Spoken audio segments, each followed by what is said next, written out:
Olá, galera do primeiro ano. Hoje vamos finalizar a história da Grécia Antiga, nos períodos clássico e helenístico. O período clássico é marcado pelas guerras médicas e de Peloponeso.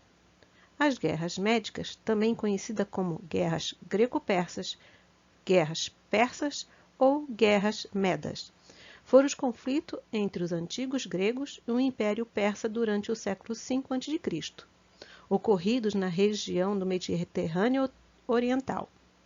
Ocorreram entre os povos gregos, aqueus, jônios, dórios e eólios, e os medo-persas, pela disputa sobre a Jônia na Ásia Menor, quando as colônias gregas da região, principalmente Mileto, tentaram livrar-se do domínio persa. A luta pela independência das cidades jônicas, colônias gregas da Anatólia, região da atual Turquia, que os persas, em sua expansão territorial, passaram a dominar, comprometendo o comércio grego no Oriente, foi a principal causa dessas guerras. A vitória da Grécia garantiu o controle comercial da região, imortalizou seus heróis e estabeleceu ao mundo um modelo ocidental de se fazer a guerra. A Guerra de Peloponeso foi a guerra mundial da antiga Grécia. Quase todas as cidades-estado gregas se envolveram ou foram envolvidas no conflito. Algumas se aliaram a Atenas, enquanto outras se aliaram a Esparta. Os conflitos realizaram-se não apenas na terra continental da Grécia, mas também na Sicília e Bizâncio. A guerra durou 27 anos. Teve seu início no ano 431 a.C. e terminou somente em 404 a.C., quando Atenas rendeu-se a Esparta. Os antigos gregos eram divididos politicamente. Frequentemente, uma cidade grega estava em guerra contra outra, e as grandes potências, Atenas e Esparta, disputavam a hegemonia sobre a região. O grande estopim da Guerra de Peloponeso foi a política. Atenas era a mais rica e poderosa cidade da Grécia, e seu sistema democrático de governo estava sendo amplamente copiado, para o alarme das oligarquias tradicionais como as da Esparta. Reunindo, aliás, desde a região grega Dória, Esparta então formou a Liga Peloponesa e foi para a guerra. Em resposta, Atenas se uniu aos gregos das regiões do Egeu e do oeste da Ásia Menor para lutar sob a Liga de Delos. Foi uma guerra de atrito, pois não havia tecnologia militar. Progredia lentamente e com muitas dificuldades. Ambos os lados ganharam batalhas, mas no final Esparta tirou o poder de Atenas, tomando o controle da Grécia. Uma das consequências mais drásticas da Guerra de Peloponeso foi o extremo empobrecimento da população grega.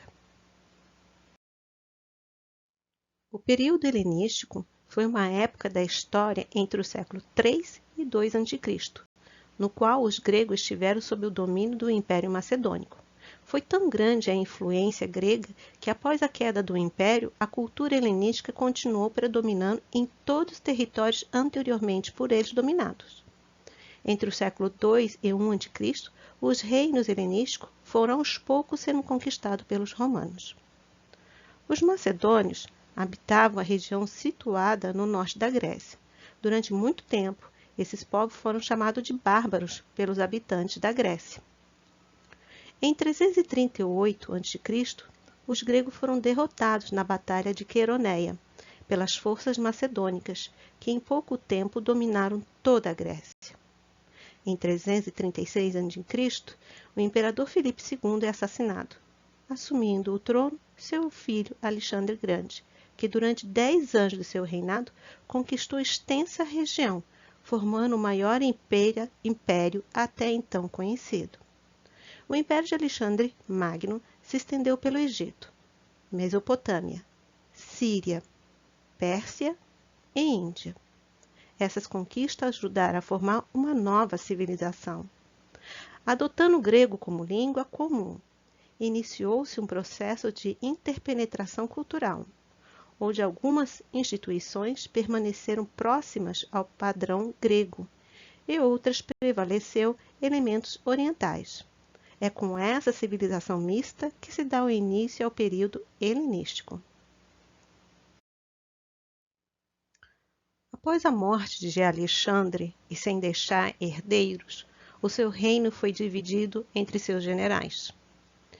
Ptolomeu ficou com a parte do Egito, Fenícia e Palestina. O general Cassandro ficou com a Macedônia e a Grécia.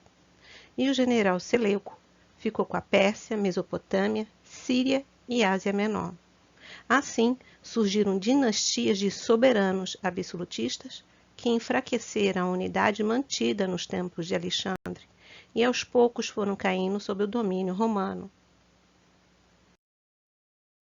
O termo helenística significa viver como os gregos.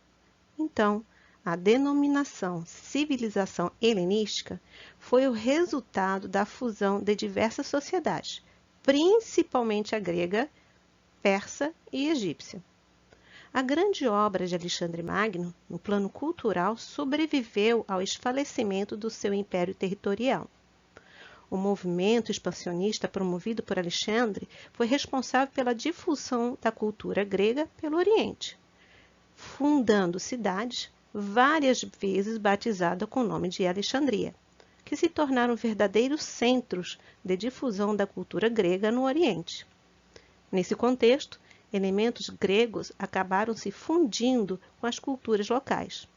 Esse processo foi chamado de helenismo, e a cultura grega mesclada a elementos orientais deu origem à cultura helenística, numa referência ao nome como os gregos chamavam a si mesmos, helenos. Na cultura, os helenos desenvolveram a pintura e a escultura, onde retratavam com perfeição a natureza e o movimento dos corpos. Um exemplo é a escultura de mármore Laconte e seus filhos. No Oriente Médio, os principais centros de cultura helenística foram Alexandria, no Egito, Pérgamo, na Ásia Menor, e a ilha de Rhodes, no Mar Egeu, com seus grandes palácios de mármore, ruas amplas, escolas, bibliotecas, teatros, academias, museus e até um instituto de pesquisa. Sua arquitetura impressiona pela riqueza e pelo porte, como o altar de Zeus, em Pérgamo, que foi reconstituído e encontra-se no Museu de Berlim. O pensamento filosófico helenístico era dominado por correntes, como o estoicismo, que acentuava a firmeza do espírito, a indiferença à dor, a submissão à ordem natural das coisas e a independência em relação aos bens materiais, representado muito bem pelo filósofo Zenon de Cítio. Representado pelo filósofo Antístenes de Atenas, falando sobre o cinismo, que tinha total desprezo aos bens materiais e ao prazer. E o pensamento de Epicuro, que aconselhava a busca do prazer. Também havia o ceticismo, que aconselhava a tudo duvidar, representando muito bem o filósofo Pirro, da Grécia.